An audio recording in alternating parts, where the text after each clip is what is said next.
आपके पास एक्सरसाइज जो है 12.3 है, ठीक है। इसका क्वेश्चन नंबर 1 है। आपके पास क्वेश्चन नंबर 1 लिखा हुआ है, a vertical pole is 8 metre high and the length of its shadow is 6 metre. वो कहता है कि एक वर्टिकल पोल है जिसकी हाइट जो है वो 8 मीटर है, ठीक है, और the length of its shadow, जो पोल है उसका जो शैडो है वो क्या है, 6 मीटर है।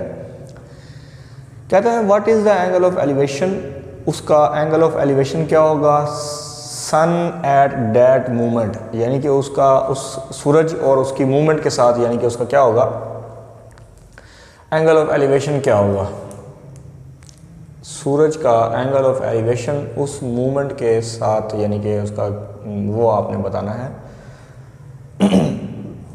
ये देखिए बेटा, ये एक एग्जांपल क्या मैंने डायग्राम बनाई है आपके सामने, ठीक है। ए बी सी एक ट्राइंगल, राइट ट्राइंगल बनाई है मैंने। बी सी जो है वो एक पोल है जिसकी हाइट जो है वो 8 मीटर है, ठीक है।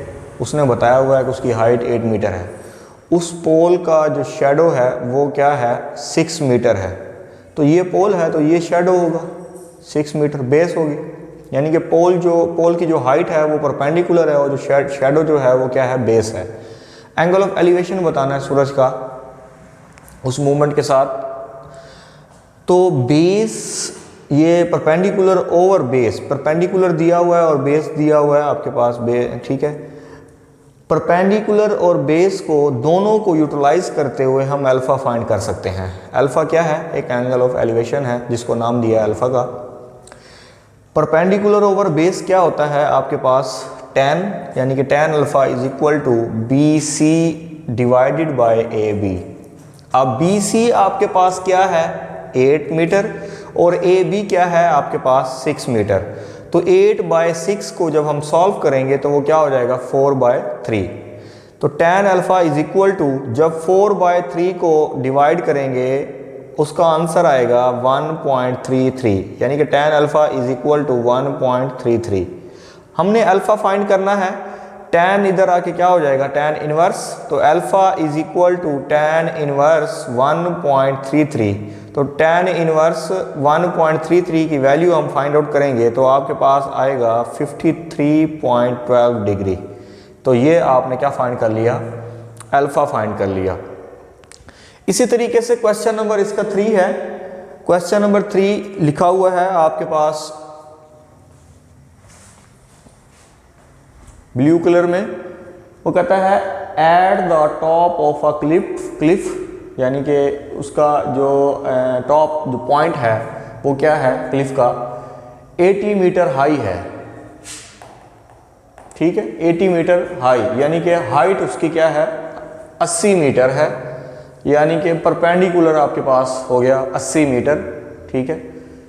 कहता है the angle of the depression of a boat, यानी कि एक बोट का जो एंगल ऑफ डिप्रेशन है वो 12 डिग्री है। ये मैंने एक पॉइंट लिया हुआ है बी और ये लिया हुआ है सी। बी सी जो है ये क्या है, सी पॉइंट 80 मीटर हाइट है इसकी। इस 80 मीटर हाइट से एंगल ऑफ डिप्रेशन नीचे की तरफ, ऊपर, यानी कि पॉइंट पे अगर हम खड़े हैं तो ऊपर से हम नीचे देखेंगे तो वो क्या होगा, एंगल ऑफ डिप्रेशन होगा। यानी कि ऊपर से नीचे जो एंगल बनता है वो क्या है, बोट वहां पे इस 80 मीटर हाइट पे खड़ी है जिसका एंगल ऑफ डिप्रेशन है 12 क्या है, डिग्री। अब 80 मीटर हाइट पे जो बोट है उसका एंगल ऑफ डिप्रेशन बन रहा है 12 डिग्री, ठीक है।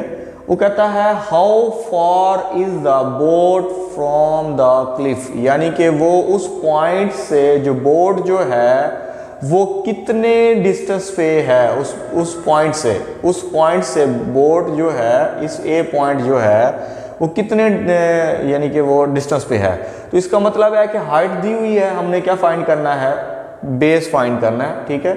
बेस हमने, ये एक पॉइंट है, इस पॉइंट का इस पॉइंट तक, यानी कि ये बी से ए तक हमने उसकी फाइंड करनी है। बोट यहाँ पे है तो इसका मतलब है यहाँ तक हमने फाइंड करना है। तो मीन्स टू डैट के ए बी हमने क्या करना है, फाइंड करना है, बेस फाइंड करनी है हमने। परपेंडिकुलर आपके पास दिया हुआ है। परपेंडिकुलर दिया हुआ है, एंगल ऑफ डिप्रेशन दिया हुआ है, तो इस राइट ट्राइंगल के अंदर जो एंगल बनेगा वो एंगल ऑफ एलिवेशन वही बनेगा, अपोजिट है, ठीक है। अब देखें परपेंडिकुलर दिया हुआ बेस फाइंड करना है, तो परपेंडिकुलर को भी आपने यूज करना है और बेस को भी आपने यूज करना है। तो परपेंडिकुलर ओवर बेस क्या होता है आपके पास, tan। तो tan आपके पास एंगल भी दिया हुआ है, तो tan एंगल क्या दिया हुआ है 12 डिग्री, तो tan 12 degree is equal to BC over AB। BC क्या दिया हुआ है 80 और AB आपने फाइंड करना है B। अब देखिए tan 12 की जब हम वैल्यू फाइंड आउट करते हैं तो वो होती है 0.212 यानी कि 0.212.5 इज इक्वल टू क्या है 80 ओवर B। जब B जो है इधर डिवाइड हो रहा है, जब ये इधर जाके क्या हो जाएगा मल्टीप्लाई हो जाएगा, इसके साथ इस वैल्यू के साथ B मल्टीप्लाई होगा। जब ये वैल्यू B के साथ मल्टीप्लाई होगी तो इधर आके क्या हो जाएगी डिवाइड, तो अकेला B रह जाएगा। B is equal to 80 over 0.2125, तो ये आपके पास बनेगा। जब 80 को यानी कि 80 बाय 0.2125 को सॉल्व करेंगे तो आपके पास क्या आएगा 376.47, यानी कि आपके पास बेस जो आपने B फाइंड करना था वो बना 376.47।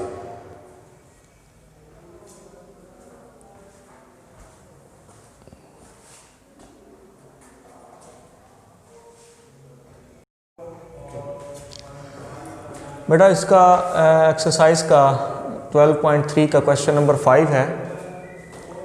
क्वेश्चन नंबर 5 जो है वो ये है कि वो कहता है आ कैट फ्लाइंग, एक पतंग जो है वो उड़ रही है at a height of 67.2 metre, यानी कि जो एक पतंग जो है वो हाइट पे है, उड़ रही कोई उड़ा रहा है, 67.2 मीटर की हाइट पे है।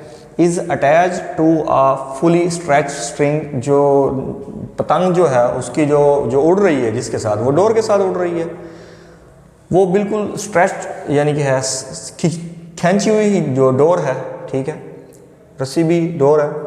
कहता है at an angle of 55 degree. ये एक पॉइंट C है जो यहाँ पे पतंग है, ठीक है, वो उड़ रही है, तो उड़ाने वाला यहाँ पे है, A पॉइंट पे है। जब A वाला यहाँ पे बंदा खड़ा होगा तो पतंग उड़ेगी ना, तो बंदा यहाँ पे खड़ा है, वो उड़ा रहा है, तो पतंग यहाँ पे है, तो ये जो पतंग जो है वो उड़ा रहा है, बंदा यहाँ पे है, पतंग यहाँ पे है, तो उसका जो पतंग का ज़मीन के साथ जो एंगल है वो क्या है 55 डिग्री उस बंदे के साथ भी। और जो पतंग जो है वो ज़मीन से 67.2 मीटर हाइट पे है। इसका मतलब ये हुआ कि परपेंडिकुलर दिया हुआ है और एंगल दिया हुआ है। वो कहता है find the length of the string. ये पतंग है, ये उड़ाने वाला है, ये जो चीज़ है ये क्या है डोर है, स्ट्रिंग है। वो कहता है find the length of the string. इसकी C से A तक जो स्ट्रिंग है इसकी आपने क्या फाइंड करनी है, लेंथ फाइंड करनी है। तो इसका मतलब हुआ कि आपको परपेंडिकुलर दिया हुआ है और ये हाइपोटेनियस फाइंड करना है। तो हाइपोटेनियस को नाम दे दिया मैंने C का, तो ये चीज़ आपने उसकी डोर की जो है वो लेंथ जो है माइज जो है वो फाइंड करनी है, उसको नाम दे दिया मैंने C का। परपेंडिकुलर और हाइपोटेनियस को यूज़ करना है। क्यों यूज़ करना है? क्योंकि परपेंडिकुलर आपके पास वैल्यू गिवन है और हाइपोटेनियस आपने फाइंड आउट करनी है। तो जो चीज़ गिवन है वो भी यूज़ करते हैं और जो चीज़ फाइंड आउट करनी होती है वो भी हम यूज़ करते हैं। तो परपेंडिकुलर ओवर हाइपोटेनियस क्या होता है, आपके पास साइन होता है। तो एंगल आपके पास दिया हुआ 55 डिग्री, तो sine 55 degree is equal to 67.2 by C। तो परपेंडिकुलर ओवर हाइपोटेनियस। अब देखें ये आपने C की वैल्यू फाइंड आउट करनी है, तो C डिवाइड हो रहा है तो इधर जाके मल्टीप्लाई हो जाएगा। जब C जो है वो साइन 55 डिग्री से मल्टीप्लाई होगा तो साइन 55 जो C से मल्टीप्लाई हो रहा है वो उधर जाके डिवाइड हो जाएगी वैल्यूज, यानी कि C is equal to 67.2 by sine 55 degree. तो 67.2 बाय साइन 55 की वैल्यू फाइंड आउट करें तो आपके पास होती है 0.819। तो 67.2 को डिवाइड करेंगे 0.819 से तो आपके पास आंसर आएगा 82.05। तो ये आपके पास उसकी स्ट्रेंथ की क्या आ गई, लेंथ आ गई। इसी तरीके से आपके पास क्वेश्चन है क्वेश्चन नंबर 6। क्वेश्चन नंबर 6 जो है वो आपके पास है, कहता है when the angle between the ground and the सन।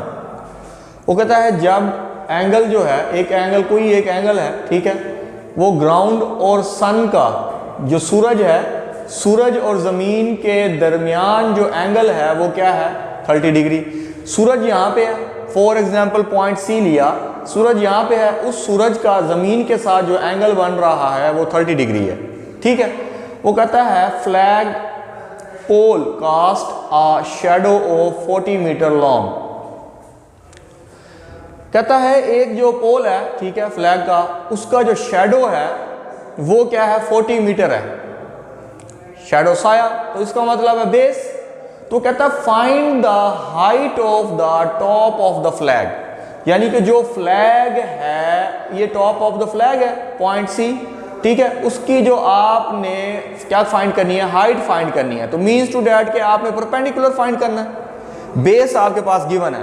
तो मैंने अभी बताया आपको कि आपके पास बेस की वैल्यू गिवन है, परपेंडिकुलर फाइंड करना है। जो चीज़ वैल्यू गिवन होती है वो भी यूज़ करते हैं, जो चीज़ हमने फाइंड करनी है वो भी यूज़ करते हैं। तो अब देखें, अब आप क्या करेंगे, ये परपेंडिकुलर है और ये बेस है। परपेंडिकुलर और बेस को कैसे यूटिलाइज करेंगे, परपेंडिकुलर ओवर बेस क्या होता है आपके पास, tan। तो एंगल दिया हुआ tan 30 degree is equal to BC over AB। BC क्या है आपके पास, परपेंडिकुलर, जो हाइट है जिसको नाम मैंने दिया A का, ठीक है, और बेस क्या है AB। तो हाइट आपने उस फ्लैग के पोल की जो है वो क्या करनी है, फाइंड करनी है। तो BC आपके पास क्या है, A, जो A जो आपने फाइंड करना है, और AB जो बेस है वो क्या है, 40। अब देखिए 40 डिवाइड हो रहा है इधर जाके tan 30 से क्या हो जाएगा, मल्टीप्लाई। तो tan 30 degree multiply by 40 is equal to A जो आपने उसकी हाइट फाइंड करनी है। तो tan 30 डिग्री की वैल्यू आपके पास निकलती है 0.577, 0.577, ठीक है। तो अब ये मल्टीप्लाई होगा 40 से, जब इसको 40 से मल्टीप्लाई कराएंगे तो 23.09 आपके पास क्या आ जाएगी, उसकी हाइट आ जाएगी। तो बेटा ये आपके पास एक्सरसाइज जो है 12.3 के कुछ क्वेश्चन है जो शॉर्ट सिलेबस के हवाले से थे, ठीक है, ये आपने करने हैं। तो इंशाल्लाह बकिया अगर कोई क्वेश्चन है होते हैं तो फिर वो हम इंशाल्लाह कल करेंगे।